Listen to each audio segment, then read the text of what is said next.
네, 하나님의 말씀 보겠습니다. 빌립보서 1장입니다. 1장 27절부터 30절까지를 한 절씩 교독하면 좋겠습니다. 한 절씩 교독합니다. 오직 너희는 그리스도의 복음에 합당하게 생활하라. 이는 내가 너희에게 가보나 떠나 있으나 너희가 한 마음으로 서서 한 뜻으로 복음의 신앙을 위하여 협력하는 것과 무슨 일이든 때문에 두려워하지 아니하는 일을 듣고자 이것이 그들에게는 멸망의 증거요 너희에게는 구원의 증거니 하나님께로부터 그리스도를 위하여 너희에게 은혜를 주신 것은 다만 그를 믿을 뿐 아니라 또한 그를 위하여 고난도 받게 하려 하심이라. 너희에게도 그와 같은 싸움이 있으니 너희가 내 안에서 본 바요 이제도 내 안에서 듣는 바니라. 아멘. 예, 지난 말씀을 꼭 좀 기억해 주셨으면 좋겠습니다. 우리는 지금의 현실이 어떠하든지 간에 목표를 바라보고 표대를 향하여서 걸어가는 사람들입니다. 오늘 우리가 빌립보서를 읽었지만 빌립보서 3장에도 나와 있죠. 우리는 그냥 현재의 상황에 맞춰서 살아가는 것이 아니고 아무리 현 상황이 우리가 처음 꿈꾸었던 그 목표와는 너무 멀어 보이고 현실적으로 안 맞아 보여도 그럼에도 불구하고 우리의 마음속에 끝까지 그 목표의식을 잃어버리지 않고 살아가는 사람들이다 하는 것을 첫 번째로 꼭 기억해 주시고, 그런데 그 목표의식을 가지고 살아가는 사람으로서 가장 중요한 것이 뭐냐 하면 하나님께서 나를 변화시켜 주시는데 어떻게 변화시켜 주시느냐, 내가 갑자기 지금은 가난하지만 하나님의 능력으로 부자가 되어서 그 목표를 이루게 하시는 것이 아니고, 지금은 내가 특별한 지식이나 기술이 없지만 갑자기 내가 전문직 종사자가 되어서 하나님의 일을 하게 되는 것이 아니고, 예전에는 내가 연약하지만 하나님께서 나를 강하게 만들어 주셔서 그걸 가지고 하나님의 일을 목표를 달성하고 하나님의 일을 하는 것이 아니고, 내가 약한 그대로, 오히려 내가 약하지 않으면 안 되는, 약하기 때문에 쓸모가 있었고 작기 때문에 무지하기 때문에 쓸모가 있게 되는 그러한 삶, 우리 에훗의 삶을 보면서 에훗이 왼손잡이가 아니었다면 그 앞에서, 그 에글론 앞에서 그냥 비굴하게 살았던 그 과거가 없었다면 실제로 그 일을 할 수 없었던 것처럼, 그가 작고 연약한 것, 그것이 사용됨으로 말미암아 하나님의 나라를 우리 이룰 수 있다. 그리고 또한 그것마저도 가만 생각해 보면 결국은 하나님의 능력으로 이루는 것이다.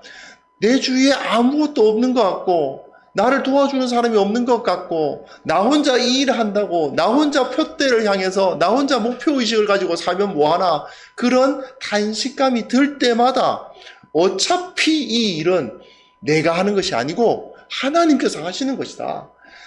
나 혼자 걸어가는 것 같지만 실제로는 하나님께서 그 일을 이루시기 위한 수많은 사람들을 일으키셔서 그 일을 하고 하나님께서 주도적으로 하실 것이니 나는 나에게 맡겨진 일을 감당하면 된다는 거죠.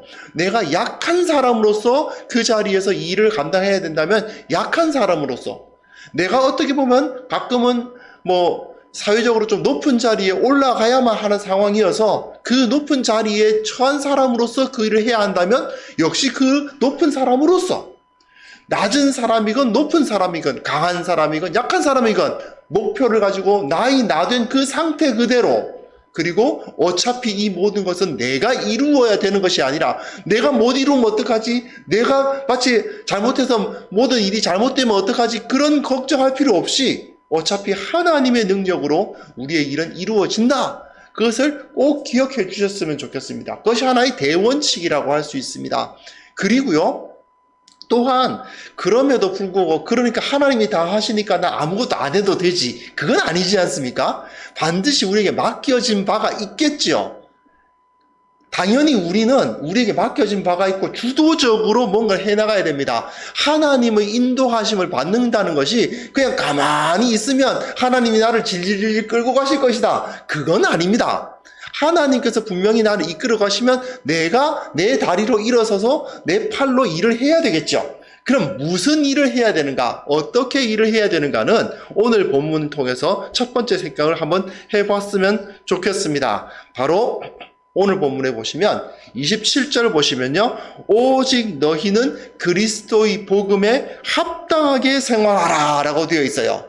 그런데 이 번역을 하다 보니까 그리스도의 복음에 합당하게 생활하라고 되어 있는데 이게 헬라어로서는 그게 아니고 이 합당하게 생활한다라는 것이 헬라어로 폴리티오마이라는 그 단어입니다.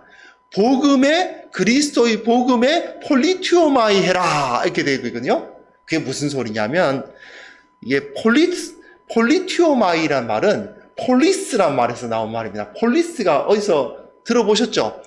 그 당시에 그 도시국가 사실 그렇게 크지 않습니다. 그 조그마한 도시, 아테네니, 스파르타니 하는 그 하나의 도시가 국가를 이루지 않습니까? 그 도시 국가를 이루는 사람들을 뭐라고 불렀냐면 폴리테스라고 불렀습니다. 시민. 그러면은 그 시민으로서 폴리티오마이 하라는 말은 무슨 소리입니까? 복음의 시민으로서 생활하라는 이야기입니다. 이건 빌립보라는 그 지역에 대해서 좀 이해를 하실 필요가 있습니다. 빌립보는 지금의 그 그리스 지역인 마케도니아에 있는 도시입니다. 그런데 이 빌립보 사람들은 퇴역 군인들이 많았던 지역이에요. 퇴역 군인들, 어떤 군인이겠습니까? 로마의 군인들입니다. 로마의 군인으로서 로마의 시민권을 가지게 됩니다. 왜냐하면 군인으로서 싸우면 그 당시로서는 예전에 노예였다 하더라도 군대 들어가가지고 목숨을 걸고 로마를 위해서 싸웠다 그러면 그럼 넌 이제부터 로마 시민 하고 이렇게 시민권을 줍니다. 그러면 로마 시민권을 가졌다는 것이 굉장한 자긍심이 되죠. 나름대로 사도행전을 보셔도 아시겠습니다만은 바울이 로마 시민권 잘 써먹지 않습니까? 사실 상당히 좋은 그 지위입니다. 그런데 이 빌립보 교회의 사람들은 비록 지금 몸은 마케도니아에 있는 빌립보에 있지만 자기네들의 의식은 어디에 있느냐 하면 이탈리아 반도의 로마의 시민이다 하는 그 개념이 있는 거예요. 우린 로마 시민이야. 어디 말이야 저 바바리안들이 말이지 이 야만인들 바바리안들이 우리한테 그런 의식이 좀 있어요. 자긍심이 좀 있어요. 그래서 바울은 그 사실을 잘 알고 있었기 때문에 그 빌립보서 앞에서는 여러분 내가 죽는 것도 다 은혜입니다. 나의 죽음도 유익합니다. 내 안에 사는 것 그리스도니까 내가 죽든지 살든지 혹시 내가 죽어서 주님 곁에 가면 나한테 좋고 내가 살아서 여러분들 만날 수 있으면 여러분들에게 좋고 다 좋은데 신경 쓸 거 있습니까? 걱정하지 마십시오. 이런 말을 하고 난 다음에 그러니까 중요한 건 뭐냐면 내 걱정하지 마시고 바울 선생님이 죽을까? 혹시 죽지 않을까? 바울 선생님이 혹시 사형당하면 어떡하지? 그런 걱정 하지 마시고, 당신네들이나 복음의 시민 노릇을 제대로 하시오. 그 말입니다. 사실은 이 빌립보서 뒤에 보신 빌립보서가 뭐냐 하면 하나는 그 디모데를 빌립보에 보내는 파송장이고 위임장이고요. 이 빌립보서를 갖고 가는 그 사람이 디모데인데 디모데가 여러분들을 목회할 테니까 빌립보 교인 여러분 디모데 말 잘 들어주시오 하는 그런 말이 그 편지이기도 하고요. 그 위임장이기도 하고 또 영수증이기도 합니다. 빌립보서는 끝에 보시면 빌립보 교회가 사실은 바울에게는 여러 교회들이 있지만 정말 고마운 교회예요. 늘 바울이 어디 가서 사역한다고 그러면 자기네들이 헌금 모아가지고 바울에게 후원금 보내고 그랬던 교회입니다. 그러다 보니까 빌립보 뒤에 보면 내가 가난에 처하나 부한에 처하나 일체의 비결을 배웠으니까 나는 주님 안에서 모든 것을 다 할 수 있으니까 괜히 이런 거 헌금 자꾸 모아서 보내고 그러지 마시오. 그런 말이 이제 4장에 나와 있죠. 그러면서 내가 혹시 죽더라도 나는 주님 곁에 가는 거니까 걱정할 게 뭐가 있습니까? 이런 이야기를 하고는 내 걱정하지 말고 여러분 복음의 시민 노릇 하십시오. 그렇게 이야기를 하고 있습니다. 그런데 이 시민 노릇을 한다는 말이 굉장히 중요한 의도를 가지고 있습니다. 보시면 이는 내가 너희에게 가보나 떠나 있으나 이런 말을 쓰죠. 내가 너희에게 가보나 떠나 있으나, 내가 여러분들 앞에 서서 잘 사나 못 사나, 예수 잘 믿나 잘 못 믿나 이렇게 안 봐도 그런 말입니다. 사실 좀 그런 게 있지 않습니까? 아무래도 다른 사람들이 보는 데서는, 특히 뭐 목사님이 이렇게 보고 있으면 신앙생활 열심히 하는 것처럼 보이고, 그래도 목사님이 계속 연락하면 이제 열심히 기도도 하는 척이라도 하던 척 좀, 어쨌든 기도도 좀 하게 되고, 그리고 이제 성경도 좀 더 보게 되고, 이런 일이 벌어지죠. 바울, 그 당시도 마찬가지인 겁니다. 바울이 빌립보 가가지고 자꾸 돌아다니면서, 우리 유오디아 성도 요즘 신앙생활 잘 하시지요? 여기 성경 좀 읽고 계신가요? 이런 말 자꾸 들으면 아무래도 좀 하게 되지 않습니까? 그래서 그런 것을 하는데, 이건 바울은 빌립보 교인들이 나한테 헌금도 보내고 하긴 하지만 이 친구들 과연 신앙생활 잘하고 있을까? 그런 생각을 하는 거죠. 그러니까 어떻게 하느냐 면 시민 아닙니까, 여러분들? 시민으로서, 복음의 시민으로서 생활하는 것입니다. 그러니까 여러분들에게 가보나 내가 떠나 있으나 주님 안에서 복음을 온전히 붙들라는 얘기죠. 왜 근데 시민, 폴리티오마이라는 말을 썼을까요? 이 당시에 한 도시, 빌립보 도시를 다스리는 데 있어서 시민들이 다 모여서 원시 민주정, 그런 말 쓰지 않습니까? 그 시민들이 모여가지고 투표도 하고 민주주의적으로 토의도 하고, 물론 그 중에서도 좀 똑똑한 사람들이 나와가지고 딱 앞에 나서가지고 빌립보의 시민 여러분 내 말을 들어보시오, 나 누구누구는 어쩌고저쩌고 이렇게 생각하고 이러면서 막 연설하고, 그러다 보니까 이 헬레니즘 시대에는 연설 같은 것이 발전하죠. 그리고 그 연설을 듣고 옳소 이래가지고 움직이는 건데, 문제는 빌립보에 살고 있는 모든 사람들이 다 시민인 것이 아니었습니다. 빌립보에서 한 100명이 산다고 그러면 그 중에서 20명 채 안 되는 사람들이 시민이었을 뿐이에요. 나머지는 이방인이거나 노예였습니다. 노예는 시민이 아니었습니다.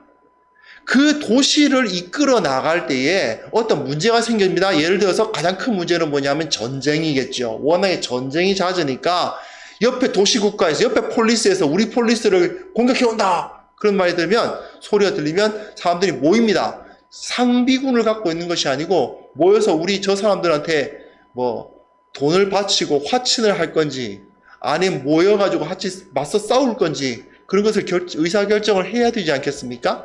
그럼 모이면 좀 호전파도 있고 좀 화친파도 있고 이래가지고 싸우자, 아니다 화친하자 이래가지고 막 이런 그 논쟁을 하게 되는데, 그 모임을 할 때 노예들은 거기에 올까요? 안 올까요? 안 옵니다. 당연히 안 오죠.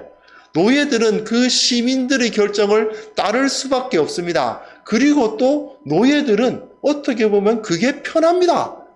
어차피 내가 이 시민들 밑에 노예인데, 내 주인이 바뀌든지 말든지 내가 노예라는 사실은 변하지 않거든요. 이 도시가 전쟁에서 졌다, 그럼 주인이 바뀌었을 뿐이지 내가 노예라는 사실은 변하지 않아요. 그렇지 않습니까? 그러니까 노예들은 그 모임에 나갈 필요도 없고 전쟁에 이기든지 지든지 신경 쓸 필요도 없습니다. 당연히 시민들은 이 노예들을 이끌고 전쟁에 나가는 것이 굉장히 부담스럽습니다. 노예는 언제라도 배반할 수 있습니다. 그렇지 않습니까? 어차피 얘네들이 우리의 주인들이 나한테 어떻게 해주든지 간에 대단한 충성심을 가질 수가 없게 되기 때문이죠. 그러니 당연히 시민들이 나가서 싸우고, 시민들이 자체 무장을 해서 시민들이 늘 군사훈련을 하고 시민들이 나가서 이제 전쟁을 했지, 노예들은 전쟁에 안 데리고 나갑니다. 어차피 적이 될 가능성이 너무 높으니까요. 그 시민회를 뭐라고 부르는지 아십니까? 민회를 에클레시아. 교회라는 단어는요, 원래부터 있었던 단어입니다. 믿는 사람들이 모임을 말하는 것이 아니고, 그 도시에서 예를 들어서 뭐 10,000명이 산다 그러면은 그 중에 한 1,000명 내지 2,000명 정도의 시민들이 모이는데 그들로부터 모여서 그 에클레시아로 모여서 이 도시 국가를 어떻게 운영해 나가야 될 것인가, 싸울 것인가 말아야 될 것인가, 이런 것을 결정하는 사람들이 에클레시아였습니다. 바울은 그 의도를 가지고 지금 말하고 있는 겁니다. 여러분들은 에클레시아다. 어디의 에클레시아입니까? 온 세계의 에클레시아라는 거죠. 교회로 모인다는 것 자체가 뭐냐면 하나님의 통치권을 이 세상 가운데 나타내는 자들로서 교회는 온 세상의 국회와도 같습니다. 교회가 결정하면 하나님께서 이 땅에서 어떻게 이루실 것인가가 결정이 됩니다. 그러니까 그 가운데서 싸우자, 나가자, 뭐 이런 이야기를, 뭐 화친하자, 그런 이야기들을 거기서 에클레시아에서 하게 되는 거죠.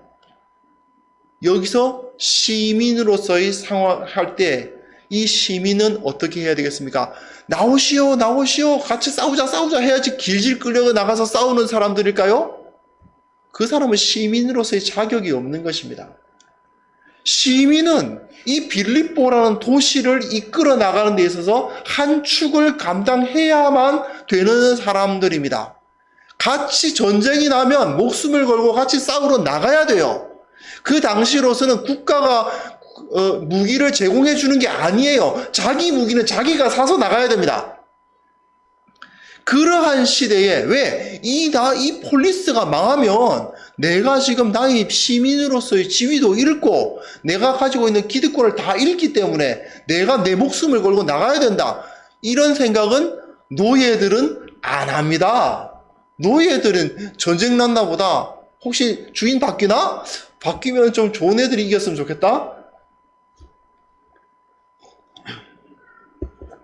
그런 생각을 하고 있을 뿐이지 윗사람이 시키는 대로 하면 되는 사람들은 동참할 생각도 없고 이 어떻게 해야 되지 고민할 필요도 없고 지금 우리 빌립보 이 도시 폴리스가 쳐들어오는 저 도시 폴리스보다 강한지 약한지 따지거나 고민하거나 할 필요도 없죠.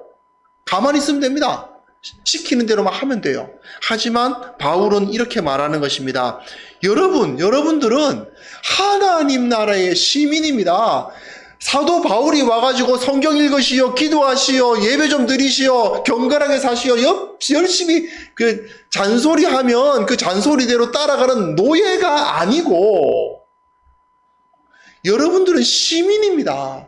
하나님 나라의 시민으로서 부름을 받은 사람들이 왜 시키는 것만 하려고 합니까? 그런 이야기죠. 물론 빌립보 교회가 늘 시키는 대로만 하던 그런 사람들이라는 뜻은 아니지만 바울은 지금 로마 감옥에 갇혀서 빌립보서를 쓰고 있는 것 아닙니까? 그러니까 걱정이 되는 거죠.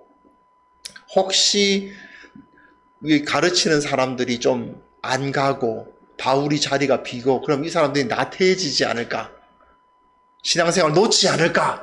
생각이 걱정이 되니까 잔소리를 하는 겁니다. 여러분들은 시민이에요? 노예가 아니지요? 하나님 나라의 시민들께서 시민답게 하셔야지 노예처럼 시키는 대로 하는 것이 아닙니다. 그 가르침을 주고 있는 거예요. 그러면서 시민하면 이 당시로서는 워낙에 전쟁이 많으니까 우리가 생각하는 막 그냥 뭐 폭탄이 터지고 그런 전쟁은 아니지 않습니까? 그러니까 사람들이 막 몇천 명 단위의 전쟁이 생기고 하니까 시민권 하면 당연히 군대가 생각나요. 특히 빌립보 사람들은 퇴역 군인들이 많이 모여있는 도시였기 때문에 당연히 군대의 그림을 그리고 있습니다. 그래서 27절 뒷부분 보시면요.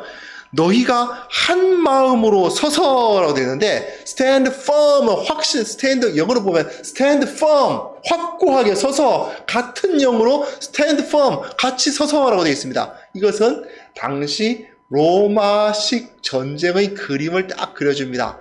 혹시 옛날 고대 고증이 좀 잘 된 로마 전쟁하는 방식 보면 로마 군들이 칼 뽑고 우와 달려 들어가서 막 싸우고 그랬을 거라고 생각하시면 아닙니다. 그렇지 않습니다.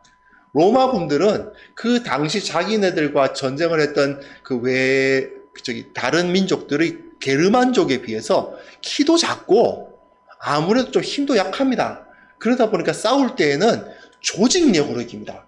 큰 그 방패 같은 것을 딱 이어붙여가지고 그래서 같이 딱 섭니다. 저쪽이 쳐들어오면 확실히 그 방패를 세워서 하나의 그 장벽을 만들고 그 다음에 칼을 내찌르는 마치 하나의 기계처럼 움직입니다. 그 뒤에서 구령을 하면은 막으라면 막고 찔러 하면서 탁탁탁탁 나가면서 저기 그냥 게르만족 같은 경우는 아무 생각 없이 우리가 더 힘이 세니까 막 그냥 달려가다가 다 각계격파 당하게 만드는 거죠. 이 조직력으로 이기는 군대가 바로 로마식 군대입니다. 지금 이 로마식 군대의 그림을 그리고 있는 겁니다. 한 마음으로 확고하게 서라. 딱 그 앞에 서라. 저기 이따만한 덩치의 게르만족들이 막 그 철퇴를 휘두르면서 달려오는데도 불구하고 어떻게 해야 됩니까? 서야 됩니다. 확고하게 서야만 됩니다. 이 로마식 전쟁의 가장 큰 약점이 뭔지 아십니까?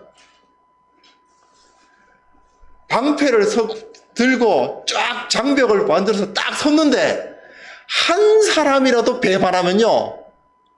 한 사람 중간에 무서워 하고 뒤로 도망가 버리면 거기 구멍이 뻥 뚫립니다. 그 방패 자리에. 그러면 전체가 다 망가지게 돼 있어요. 물론 조직을 보면 이제 그러다 보니까 그 방패로 막은 선 사람 뒤에서 혹시 도망가지 못하도록 뒤에서 그 감시하는 사람들이 있어서 창 끝을 자기 그 앞에 방패를 든 사람들을 창 끝을 겨누고 있기는 했습니다만은 여하튼 그렇게 장벽을 만드는 전쟁에서는 한 사람이 배반하면 도망가면 다 같이 무너집니다. 그 진법을 떠올리게 만드는 것입니다. 여러분들은 한 마음으로 서야 합니다.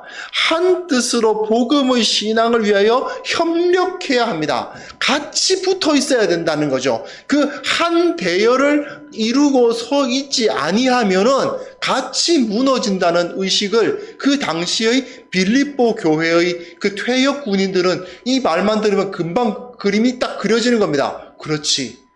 혹시 싸우다가 한 명의 겁쟁이가 갑자기 도망가 버리거나 배반해 버리거나 아니면은 막 그 분기탱천에서 자기 혼자 싸우겠다고 뛰어나가거나 이랬다간 다 같이 죽는다. 그거를 알고 있으니까 한 마음으로 서라. 그 이야기를 하고 있죠. 그리고 28절이 중요한 말이죠. 무슨 일에든지 대적하는 자들 때문에 두려워하지 않아야 한다. 예, 같은 말입니다. 전쟁에서 싸우는 그것, 함께 싸우되 그 누구도 한 명이라도 그 겁쟁이가 있어서는 안 된다. 두려워해서는 안 된다. 이 일을 감당해야 됩니다. 여러분들은 누굽니까? 여러분들은 노예가 아니라 시민이지 않습니까? 하나님 나라의 복음의 시민이지 않습니까? 그렇다면 위에서 시키는 대로 하는 것이 아니고 에클레시아로 모여서 함께 싸우자 나가자 하던 사람이었으면 여러분들의 말에 책임을 지시오. 그리고 여러분들의 신앙에 책임을 지시오. 여러분들이 주도적으로 여러분들의 신앙을 이끌어 나가시오. 그 이야기를 하고 있습니다. 이것이 바로 이 세상에서 우리가 이길 수 있는 힘입니다. 그리스도인들은 그렇기 때문에 이러한 태도 때문에 세상을 이길 수가 있습니다. 사실은요, 세상에서 강한 군대처럼 보이는 군대는 많은 군대입니다. 하지만 역사를 살펴보면 제가 유튜브나 이런 데서 자꾸 전쟁사 같은 거 살펴보면 저 같이 사는 사람이 쓸데없는 거 본다고 저를 많이 핍박하십니다만은 저 나름대로 의도를 가지고 보는 건데 보고 있으면요. 훨씬 작은 숫자의 페르시아의 대군이 막 몰려 들어오는데 그것에 비해서 숫자가 굉장히 작았던 그리스나 로마의 군대들이 그 대군들을 다 격파하는 것을 볼 수 있습니다. 숫자가 10분의 1도 안 돼요. 그런데도 이깁니다. 어떻게 그럴 수 있을까? 저쪽은 다 용병들이에요. 용병. 돈 주고 싸우라고 하는 용병들이에요. 아차 싶으면 받을 돈이 중요할까요? 내 목숨이 중요할까요? 당연히 내 목숨이 중요합니다. 용병들은 조금 밀린다 싶으면 다 도망가 버립니다. 하지만 시민군으로 이루어져 있었던 그리스나 로마의 군대들은 비록 그 숫자가 적지만 내가 만약에 지금 이 전쟁에서 지면 죽거나 노예가 된다. 차라리 노예가 될지언정 죽는 것이 낫겠다는 생각, 목숨을 걸고 함께 그 훈련한 대로 나아가서 싸우게 되죠. 그러니까 이기는 것입니다. 여러분, 세상은요, 한 명의 강력한 자들과 수많은 노예들로 이루어져 있습니다. 물론 이제 기업체 다니시는 분들은 좀 기분 나쁘실 수도 있겠지만 가만히 한번 생각해 보십시오.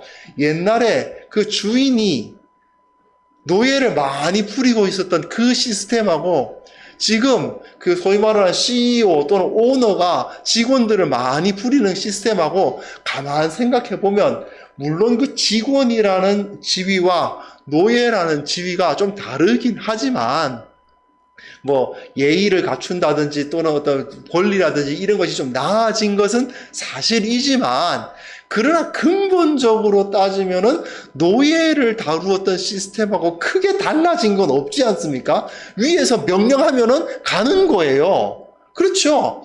앞으로 가 그러면 가는 거고 너 저쪽으로 저쪽 지사로 가 그러면 가야 되고 안 그러면 말고 뭐 옛날에 노예는 안 그러면 나 안 할래 나 이거 노예 안 할래라고 나갈 수 있는 권리가 없었다는 정도의 차이가 있을 뿐이지 따지고 보면은 그 시스템은 크게 다르지 않죠. 근데 세상이 다 그렇습니다.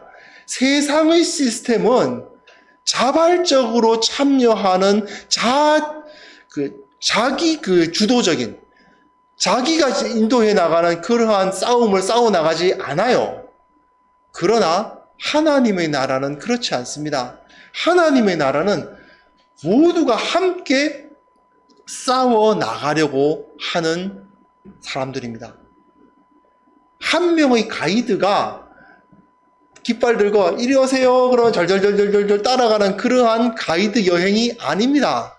모두가 다 같이 뭉쳐가지고 야 우리 오늘 뭐 할까? 어디 가볼까? 뭐 하고 놀까? 어디 한번 가보자. 같이 머리를 맞대고 야 여기 찾아보니까 여기 좋은가 같아. 같이 가자. 좋다. 가자. 이래가지고 우 몰려가는 친구들끼리 자유여행하는 거지.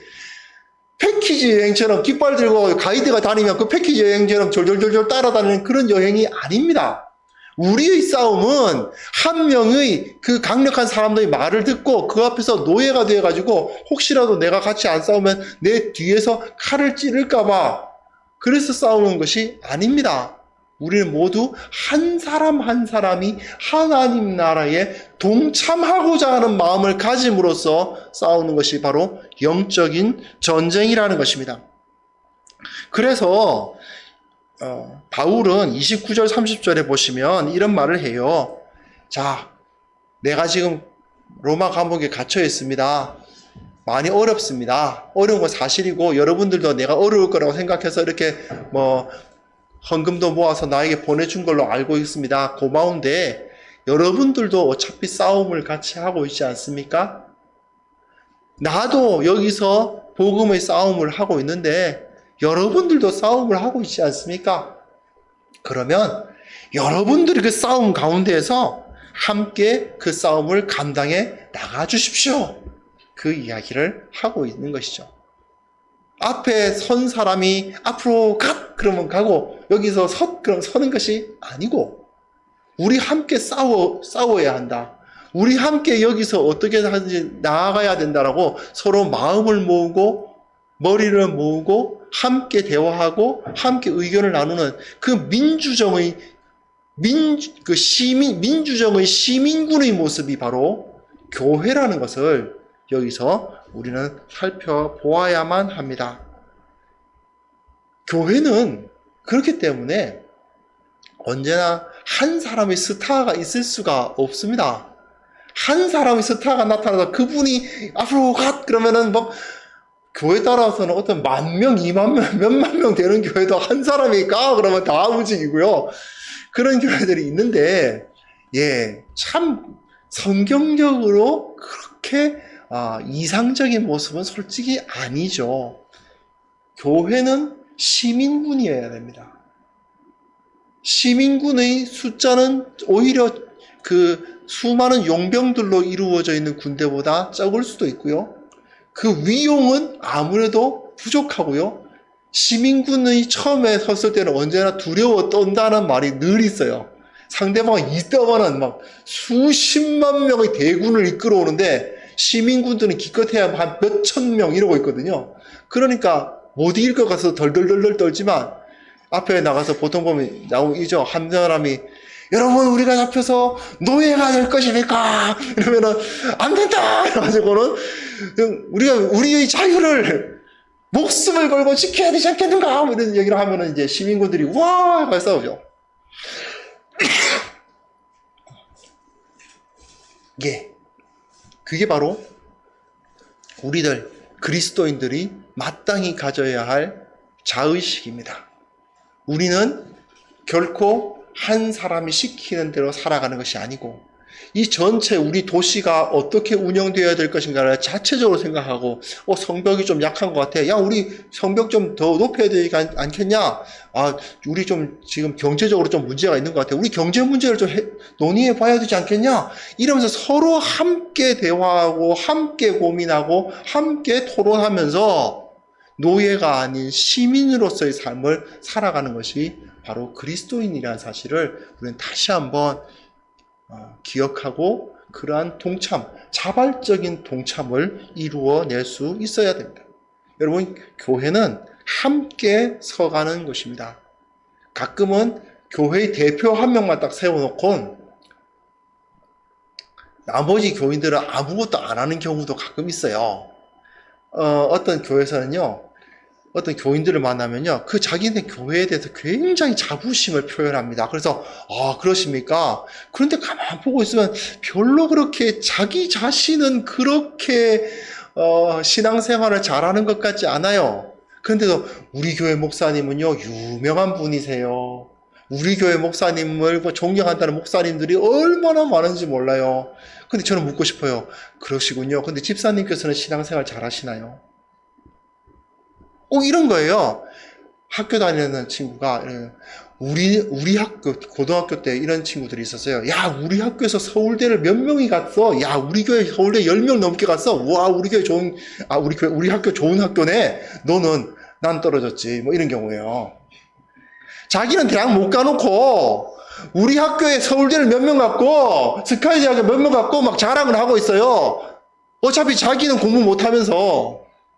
이게 무슨 말이에요? 도대체 무슨 의미가 있어요? 근데 성도들이 그러고 있는 거예요. 우리 목사님 유명한 목사님이에요. 우리 교회 건물 커요. 우리 교회 전 세계에서 우리 교회를 전부 다 모르는 성도들이 그리스도인들이라면 우리 교회를 다 알아요. 우리 교회가 전 세계에서 제일 큰 교회래요. 우리 교회가 전 세계에서 제일 아름다운 예배당을 가진 교회래요. 뭐 이런 걸 자랑을 하는데 정작 자기는 하나님의 나라를 위해서 별로 하는 게 없는 거예요. 결국 그러다 보니까 한국 교회는 계속해서 쇠락되어 가는 것입니다. 큰 교회가 없어서 쇠락되나요? 유명한 목회자가 없어서 쇠락하나요? 여러 가지 무슨 자료들이 없나요? 그렇지 않지 않습니까? 한 사람 한 사람이 복음의 시민으로서의 의식을 가지고 정말 동참하고 내가 이 일을 한다라고 말하는 그러한 의식을 가진 사람들이 사라져가고 대표 선수 몇 명만 세워놓고는 우리는 저 대표 선수 말만 들으면 돼 라고 생각하고 있는 그러한 태도 때문에 교회가 쇠락해 가는 것입니다. 이제 우리는 목표를 명확하게 세워야 합니다. 우리는 그리스도인으로서 정말 바른 신앙생활을 하겠다는 목표를 가지지 않았습니까? 그리고 우리 교회는 정말 개혁된 교회를 한번 만들어 보겠다는 꿈을 꾸지 않았습니까? 그리고 내가 한 번 사는 인생 예수님을 한번 믿었는데 제대로 한번 믿어봐야 되지 않겠습니까? 그렇다면 바울이 권면하는 대로 복음에 합당하게 시민답게 주도적으로 신앙생활을 할 수 있었으면 좋겠습니다. 누가 시켜서 하는 신앙생활이 아니라 내가 주도하는 신앙생활, 내가 주님께 직접 나아가는 신앙생활, 담대함으로 그 주님의 보좌 앞에 나아갈 수 있는 권세를 가졌다는 사실을 기억하면서 다른 사람의 이끌음이 아니라 내 발로 내 의식으로 주님 앞에 나아가 주님을 만나고 변화받고 능력을 발휘하는 귀한 성도님들 다 되실 수 있었으면 좋겠습니다. 함께 기도하겠습니다. 하나님 아버지 감사합니다. 주님께서 저희들이 예수 그리스도의 이름으로 말미암아 하나님 나라의 그 복음에 합당한 시민으로서 세움을 받았는데 이 사실을 다시 한번 기억하게 하시고 내가 그리스도의 복음의 시민으로서 그 복음의 시민으로서 합당한 삶을 살아갈 수 있도록 주도적으로 살아갈 수 있도록 적극적으로 주님을 섬길 수 있도록 우리를 붙들어 주시고 우리에게 힘을 허락하여 주시고 흔들리지 않도록 도와주옵소서. 예수님의 이름으로 기도합니다. 아멘.